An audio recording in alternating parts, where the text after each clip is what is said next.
Hola, ¿qué tal? Les saluda Erika Fontalvo, directora del diario El Heraldo, desde Barranquilla. El asesinato a golpes de Samuel Cárcamo, de 6 años de edad, nos confirma que somos una sociedad incapaz de llegar a tiempo para evitar que crímenes tan escalofriantes como este ocurran. Es inaudito que sus personas más cercanas, entre ellas familiares y vecinos, admitan ahora que era frecuente verlo en los últimos meses con moretones en el rostro, golpes en las costillas, mordeduras o quemaduras en el cuerpo. Pero aún así, decidieran quedarse calladas, sin hacer nada, como tratando de autoconvencerse de que no pasaba algo espantoso en ese hogar, de modo que no tenían por qué ocuparse de denunciar las torturas que a diario padecía el pequeño.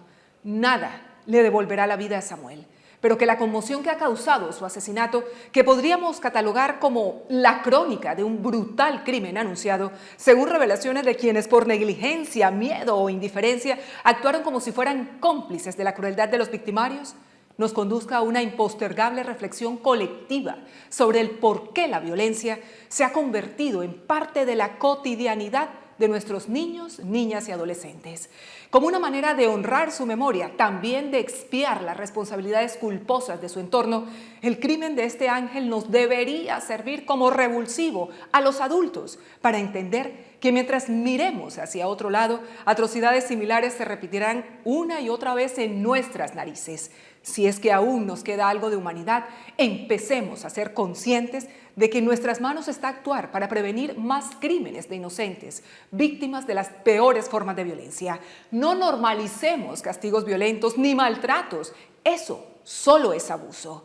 El hogar de Samuel en Barranquilla, supuestamente el espacio más seguro para él, fue el lugar donde lo mataron. También era el sitio donde lo golpeaban con frecuencia, obligaban a dormir de pie como un loro, según el mismo pequeño relataba a los inertes testigos de su sufrimiento, y donde adicionalmente habría sido objeto de vejámenes sexuales. Todos los indicios señalan a su padrastro, Elio Enrique Bracho Briceño, de 31 años, quien lo cuidaba cuando su madre, Rosana Chaurio Zambrano, estaba fuera de casa. Perturba imaginar el suplicio de esa criatura. Hemorragia en musculatura del cuello y trauma con objeto contundente en el tórax anterior. Reseña con otros aterradores detalles el dictamen de medicina legal sobre las causas de la muerte. Bastaría decir que lo masacraron a golpes, los mismos que recibía de su padrastro, a tenor de lo que Samuel le contaba a otras personas, quizás con la remota esperanza de que algún superhéroe, de esos que salen en el cine o la televisión, lo rescatara del villano al que decía temerle, y con toda razón, porque le provocaba un enorme daño físico, psicológico y emocional. Le faltó tiempo para encontrar a ese titán que lo salvara de su agonía.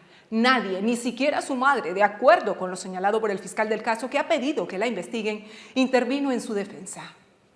Samuel, como otros pequeños, en vez de hallar a seres que lo amaran, protegieran y respetaran, se topó con personas sin alma, con monstruos que lo sometieron a las peores salvajadas hasta que apagaron su luz. A los 6 años no se cuentan con recursos para escapar del infierno, aunque él lo intentó. Habló, pero no fue escuchado. Su cuerpo magullado también lo hizo, pero prefirieron no verlo. Que la justicia hable entonces por él y que no se olvide que su familia se mudó de barrio para borrar el rastro de su infamia. Sin embargo, las pruebas de su dolor quedaron esparcidas por muchas partes de la ciudad. Basta reunirlas para armar el rompecabezas. Samuel ya no sufre, pero su drama se replica por doquier. 40.000 niños, niñas y adolescentes han sido víctimas de violencias este año en Colombia, 123 por día, dice la Defensoría del Pueblo. Cada historia nos estalla en la cara para recordarnos que no hacemos lo suficiente para garantizar los derechos de los menores, ni antes ni ahora. Las instituciones, tampoco la sociedad, genera mecanismos de protección efectivos para impedir que abusadores o maltratadores les roben sus infancias. Si no priorizamos estos temas en la agenda pública de los próximos mandatarios territoriales, continuaremos dando tumbos sin saber cómo detectar señales, impartir educación preventiva, ni fortalecer la labor de entidades superadas por los obstáculos que dificultan el acceso de las víctimas a la justicia. Surgen preguntas. Lamentablemente el Estado no tiene las respuestas.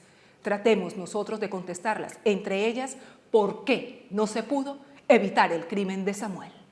Desde El Heraldo, seguimos en contacto.